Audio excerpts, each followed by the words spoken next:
Hello guys, আমি আজকে চলে এসেছি ঠাকুরনগরের সেই বিখ্যাত বইমেলা উদ্বোধনের ভিডিও। চলো যাওয়া যাক। সকাল সকাল স্কুটিটা নিয়ে চলে আসলাম ঠাকুরনগরের ফুটবল খেলার মাঠে, কারণ এখানে হচ্ছে সেই ঠাকুরনগরের বিখ্যাত বইমেলা। আমি কিন্তু মাঠে চলে এসেছি। এখন সব স্কুলের ছাত্রছাত্রীরা মাঠে প্রবেশ করবে, কারণ তারা না হলে মেলাটাই জমবে না। মেলাটাই হচ্ছে তাদের জন্য। সব স্কুলের ছাত্রছাত্রীরাই কিন্তু লাইন দিয়ে সারিবদ্ধভাবে দাঁড়িয়ে পড়েছে। আর মাত্র কিছুক্ষণের মধ্যেই পতাকা উত্তোলন হবে, তারপরেই অনুষ্ঠানটা কিন্তু শুরু হবে। দাদা কিন্তু এখানে উপস্থিত সকল ছাত্রছাত্রীকেই কিন্তু চকলেট বিতরণ করছে।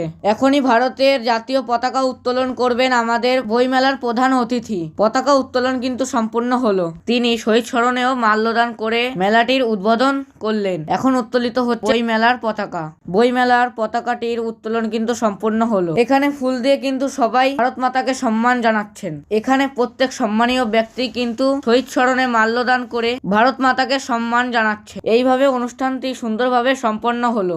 এখন সকল স্কুলের ছাত্রছাত্রীরা কিন্তু নিজ নিজ স্কুলে ফিরে যাবে। প্রথমে যাবে কয়া PAS হাই স্কুল, তারপর ঠাকুরনগর বালিকা বিদ্যালয়। সবাই সারিবদ্ধভাবে যাচ্ছে। এখন যাবে আমার প্রিয় স্কুল, যেখানে আমি 7টা বছর পড়েছি, ঠাকুরনগর শিমুলপুর আনন্দপাড়া নরহরি বিদ্যাপীঠ। তারপর যাবে Guru Nanak nursery and KG, তারপর যাবে বড়া হাই স্কুল। তো আমি ছিলাম তোমাদের সাথে এতক্ষণ সৈকত। দেখা হচ্ছে তোমাদের সাথে মাই নেক্সট ব্লগে। Bye bye.